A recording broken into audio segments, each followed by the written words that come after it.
Hey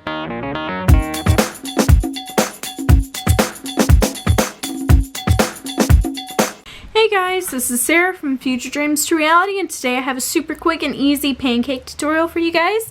It's not hard to do, anybody can do it, and it won't take you more than probably 7 minutes. So let's go ahead and get started.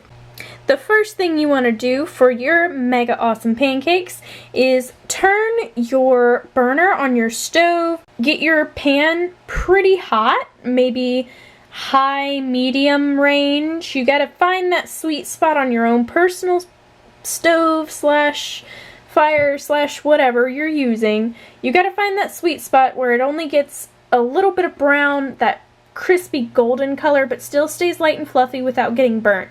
Let's go ahead and go to the ingredients. So in this bowl right here, I've already whipped 1 medium egg into 3/4 cups of milk.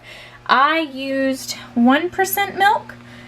And to this, you are going to add 1 full cup of flour and 1 teaspoon of sugar. So I'm going to go ahead and stick those in now. Now, in order to get 1 even cup of flour, I'm going to show you a trick that my mom actually showed me. All you need is a butter knife or a flat something. It could even be a piece of paper, whatever. And you're going to tap this and get it packed into the cup, and then take your butter knife and just easily smooth it out to where it's one fine line. Tap off your butter knife and you're done. All you have to do is add it into your mix, like so. Let's get on to the sugar. Now, depending on how sweet you want your pancakes is how much sugar you actually add. I'm using 1 tablespoon. It's not even a full tablespoon because I'm not crazy about super sugary pancakes. That's what fruit is for. So let's go ahead and add that.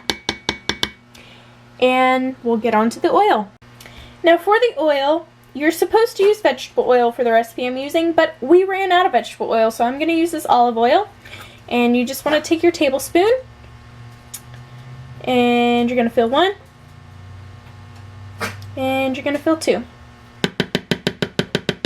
And that's really the only oil that you need.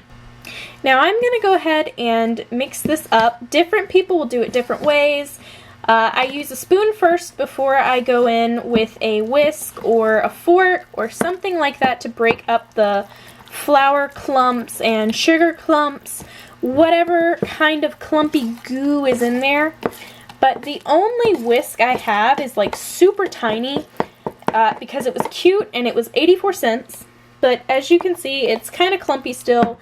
So you just want to do as much as you can with the spoon while scraping the sides, getting all of the flour at least touching some of the wet ingredients themselves. And after a few minutes, the clumps will go away. You can continue to use the spoon, but I'm going to grab a whisk. This is the tiny whisk. It's not that big. So my tiny whisk, when I plunge it all the way down, goes up to about here. So I have to be really careful to start. But if you have a bigger whisk or, you know, a more comfortable one than this tiny one, then you don't really have to worry about it. You just beat the crap out of it and get all of the chunks incorporated and into a smooth batter-like substance. And I'll come back when I have that done. This is what you should have after about 30 seconds to a minute of stirring. Yes, there are a couple more clumps. Yes, I'm using a spoon. My whisk just was not cutting it with me. So you could use it like this. I'm going to stir it for about 30 more seconds to try and get rid of all the rest of the little tiny clumps. And then we'll head on to the pan. I'm going to do something that's actually a first for me. I'm not sure if it's going to affect the taste or not. But I have this coconut oil, and I normally use spray canola oil, you know, that kind of stuff that's kind of generic. You can get it anywhere. But I think I'm going to use some of this coconut oil to kind of lather up my pan with it, just so I'm not, I don't have any chance of sticking, even though it's a non-stick pan. So let me go ahead and do that real quick. What you want to look for when you're cooking pancakes is you see all these bubbles on here, how they're already popping and stuff like that. You want to kind of get it right when that happens, and then boom, that's your pretty pancake. Sorry, But anyway, that's basically what you look for, and you just have to find the little sweet spot on your stove, fire pit that you're cooking on, whatever.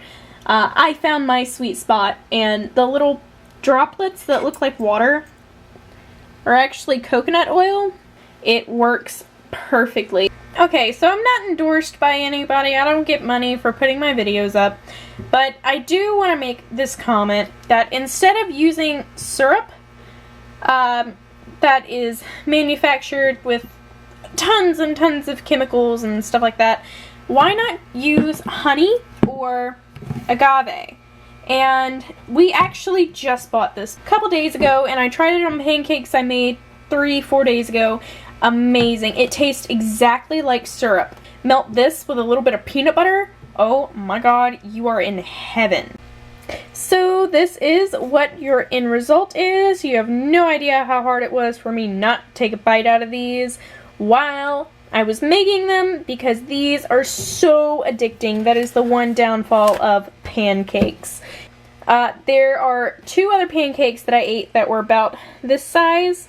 It's a pretty decent size. It makes about 7. So if, you know, you need to feed more pancakes to yourself or people that are coming over for breakfast, lunch, dinner, whatever, pancakes are universal. Eat them whenever.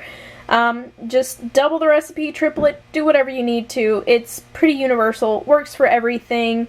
And if you guys have any questions or comments, you know, leave them down below. Like this video, subscribe for more, and I'll talk to you guys very soon. Bye!